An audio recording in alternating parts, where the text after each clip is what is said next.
got Alex Lopiccolo. I think I got that right.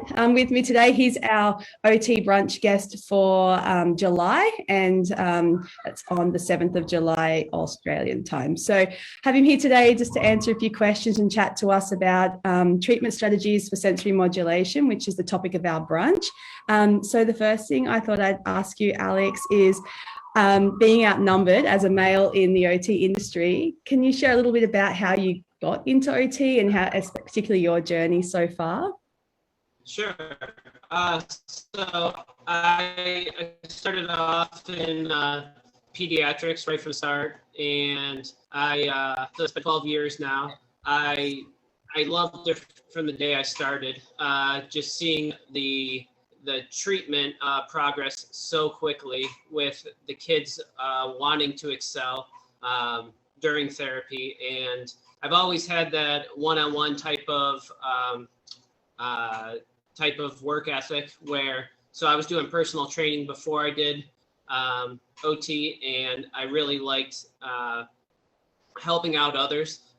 But even before personal training, I was doing it with kids since I was in middle school. So I've always liked health and wellness and exercise for therapy. So when I found out that you can mix in play with exercise to get improved sensory processing outcomes, that's when I really started thriving. So, and also that you can invent for a part of praxis for creative thinking. So doing creative movement with heavy work activities, because I started watching like World's Strongest Man when I was like 5-6 years old.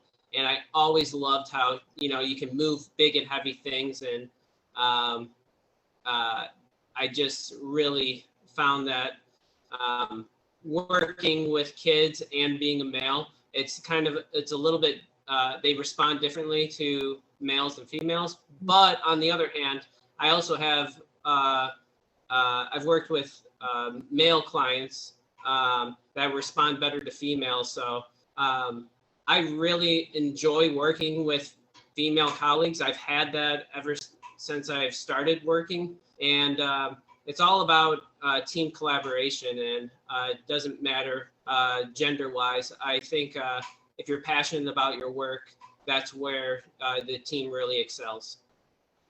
Yeah, it's so true. But yeah, the male pediatric OT thing's a commodity because we just don't have as many. And you do see that shift in kids sometimes when they have got a male, whether that's, that they identify to be more like do more of the heavy work or more because they feel it more comfortable, or it might just be they identify more with males. But it is definitely a commodity here to have male OT, and particularly in pediatrics. So thanks so much for sharing. And I guess my next question is around, so sensory modulation challenges come up, in most of our kids' goals, particularly working with children on the spectrum.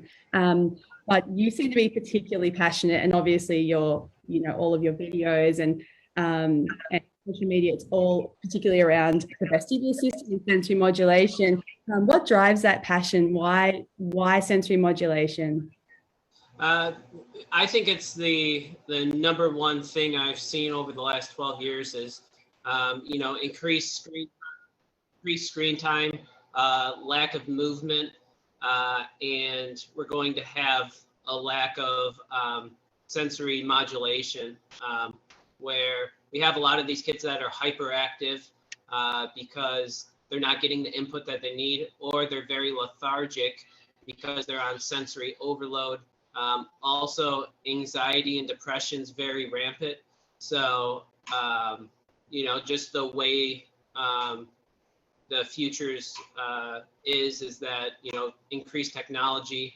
And I just really love using self-soothing techniques on myself and exploring what is my tools for modulating my nervous system.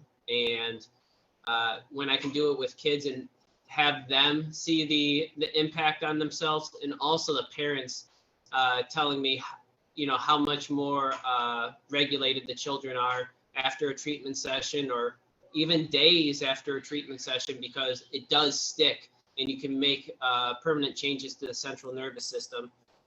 And also the kids learning how to use the tools is really important to me too. Yeah, that's the ultimate goal, isn't it? To kind of support them along the way with, we're kind of helping them implement it, but then for them to embody that and use them themselves as a lifelong thing is where the power really is. Yeah, and I guess, like I was saying, you with your, your social media account, there's so many images of, your videos or your activity ideas. And the really big one that stands out is all of the home sensory spaces that you put together. I guess with that in mind, there's so many considerations. But what would be some of your top factors when you walk into a space to design? What would be some of your top factors that you would be thinking about when putting something together? I look at how to make the space more of like a universal and functional space, where by changing up the furniture and where it's placed in the room, and also where could possible suspension points go in for suspended activities for body and space. I also like to consider, like, the structural integrity of the room, either if it's a therapy clinic or a home space. Not all homes are built the same. Not all therapy or commercial buildings are built the same. So I try to go for at least 3 suspension points. 5 is ideal.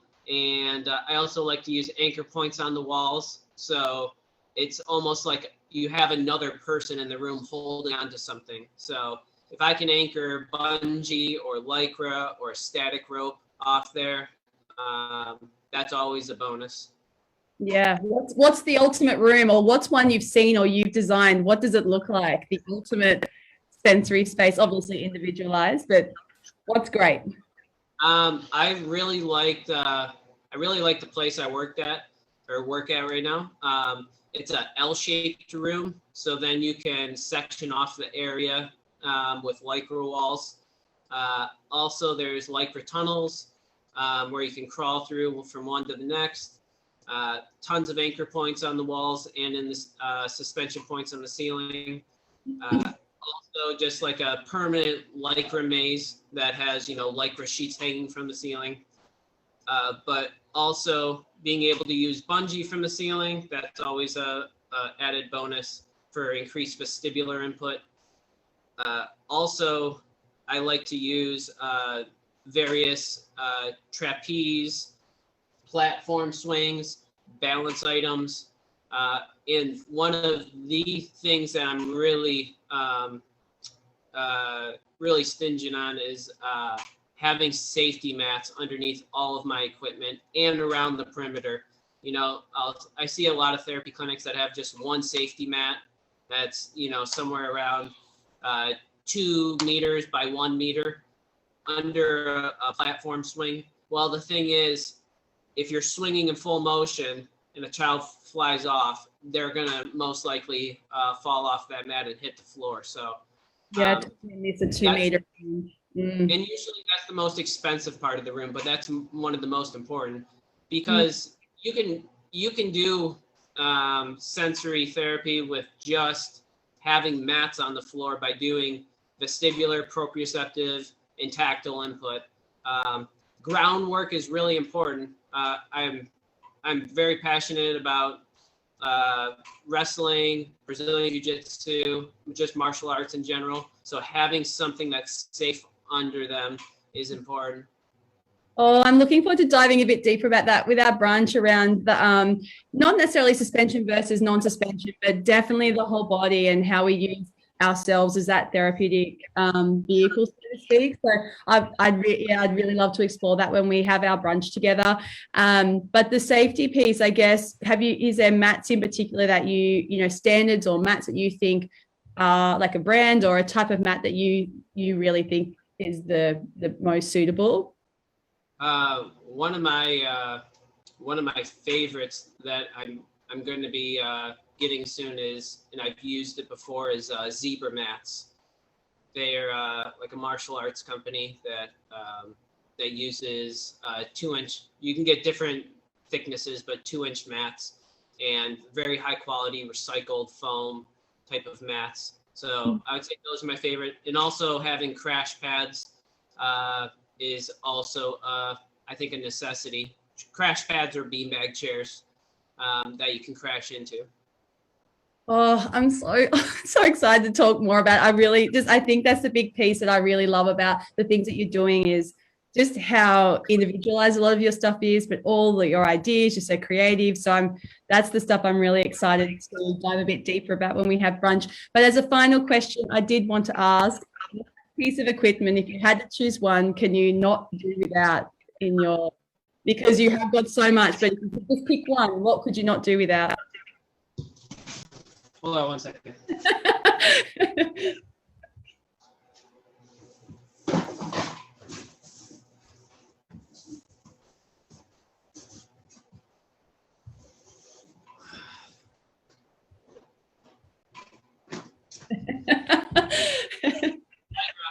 I just purchased $1,000 worth of Lycra just so I can use it during my mentorships for the next couple months. So as one of the great OTs in the world, Kim Barthel, she said if she only had one thing on this earth, it would be Lycra. So she uses it for trauma, attachment, and sensory processing type of therapy. And it's so beneficial in so many different ways. You can use it in all different ways, not even suspending from the ceiling. You can anchor it from wall to wall. You can use it in tunnels.